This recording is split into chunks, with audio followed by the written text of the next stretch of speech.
जय जगन्नाथ बंधुगण लीना सानो ब्लॉग को आपण मान को स्वागत। बंधुगण आसंतु जानिमा आज कामिनी एकादशी बा चक्रबुला एकादशी विषय रे।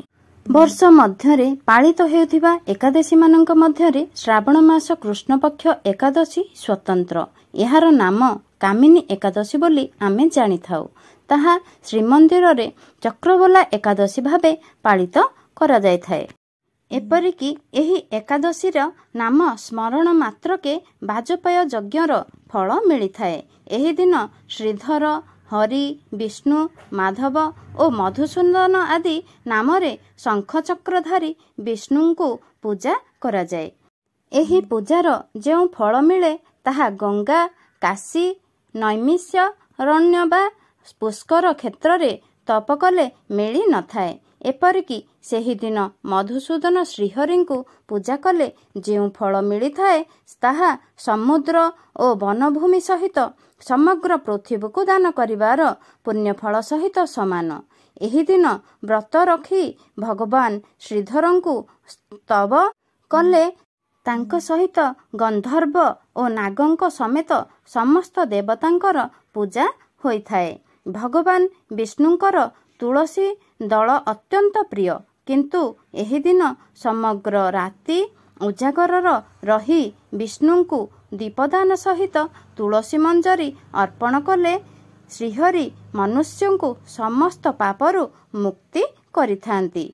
ए संपर्क रे कहानी प्रचलित। गोटिए ग्राम रे जणे श्रेष्ठ और जणे ब्राह्मण पड़ोशी भाबरे रहुथिले, किंतु दुई जनक भितरे आदौ सुसंपर्क नथिला। कौनसी ना कौनसी कारणरू नेई प्रत्यह सेमाने परस्पर सहित कलह करुथिले। एकदा एई कलह एते भयंकर हेला जे श्रेष्ठी जनक उत्क्षिप्त होई ब्राह्मण को हत्या करिदेले। ब्राह्मण को मारी सारिबा परे किंतु श्रेष्ठीଙ୍କ मनरे अनुताप जात हेला। प्रायश्चित करिबा निमित्त अन्य ब्राह्मण माननकु निमंत्रण करी श्री ब्राह्मणଙ୍କ क्रियाकर्म करबाको निष्पत्ति नेले, किंतु ब्राह्मण मृत्यु रे क्रोधित होई कौनसी ब्राह्मण श्रेष्ठी को निमंत्रण स्वीकार कले नहीं। श्रेष्ठी एथिरे आहुरी दुखित होई पापर प्रायश्चित करिबा पई चतुर्दिग भ्रमण कले। एही समय रे जणे मुनि को भेटी तांकु निज पाप कर्म संपर्क रे कही प्रायश्चित करिवार उपाय बताइबाकू अनुरोध कले। ऋषि तांकु कामिका एकादशी व्रत पालन करिबा निमंते निर्देश देले। श्रेष्ठी निष्ठार सहित एही व्रत पालन करिबारु पाप मुक्त होई स्वर्गलोक गमन कले। सेथिपई एही व्रत को पापमोचनी कामिका एकादशी कि भी कुहंती। एही व्रत कले नरहत्या परि भयंकर पापरु मध्य मुक्ति मिले। ता सहित एते अधिक पुण्य हुए जे तार संख्या चित्रगुप्त मध्य गणी पारंती नहीं।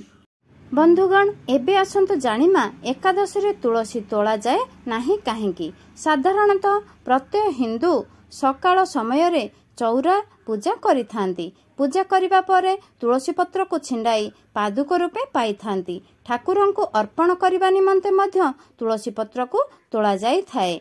हेले आज संपूर्ण रूपरे निषेध तुलसी पत्र तोलिबा।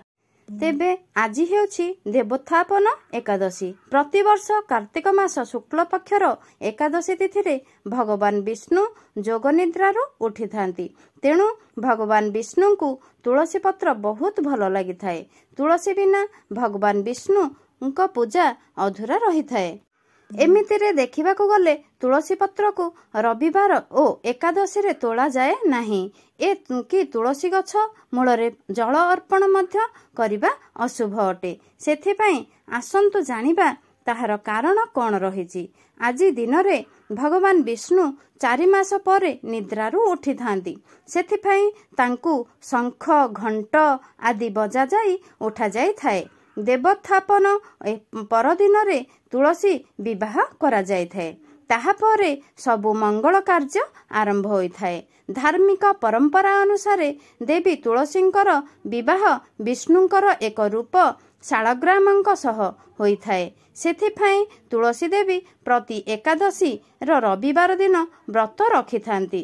ଯଦି ତାଙ୍କୁ ଜଳ ଅର୍ପଣ କରାଯାଏ ତେବେ ତୁଳସୀ ମାତାଙ୍କ ବ୍ରତ ଭାଙ୍ଗି ଯାଇଥାଏ। ତେଣୁ କୌଣସି ଏକାଦଶୀ ଓ ରବିବାର ଦିନ ଆପଣ ତୁଳସୀ ପତ୍ର ତୋଳନ୍ତୁ ନାହିଁ, କାରଣ ବିଷ୍ଣୁ ଓ ତୁଳସୀ ମାତା ଦୁହେଁ ରାଗି ଯାଇଥାନ୍ତି। ତେବେ କିପରି ତୁଳସୀ ପତ୍ର ତୋଳିବେ ତାହା ଜାଣି ରଖନ୍ତୁ। ସର୍ବଦା ସ୍ନାନ ପରେ ତୁଳସୀ ପତ୍ର ତୋଳିବା ଆବଶ୍ୟକ। ଯଦି ନ ଗାଧୋଇ ତୋଳା ଯାଇଥାଏ ତେବେ ଭଗବାନ ବିଷ୍ଣୁ ରାଗି ଯାଇଥାନ୍ତି। ତୁଳସୀ ପତ୍ରକୁ ନଖ ଦ୍ୱାରା ତୋଳିବାକୁ ବାରଣ କରାଯାଇଥାଏ। ଏହାକୁ କେବଳ ଟିପ ଓ ମଧ୍ୟମା ଆଙ୍ଗୁଠି ସାହାଯ୍ୟରେ ତୋଳିବା ଆବଶ୍ୟକ।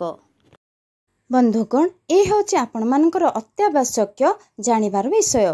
ଯଦି ଆପଣମାନଙ୍କୁ ମୋର ଏହି ଭିଡ଼ିଓଟି ଭଲ ଲାଗିଛି ତାହେଲେ ଲାଇକ୍, ସେୟାର, ସବସ୍କ୍ରାଇବ୍ ସହିତ କମେଣ୍ଟ କରିବାକୁ ଜମା ବି ଭୁଲିବେ ନାହିଁ। ରହୁଛି ବନ୍ଧୁଗଣ, ଜୟ ଜଗନ୍ନାଥ।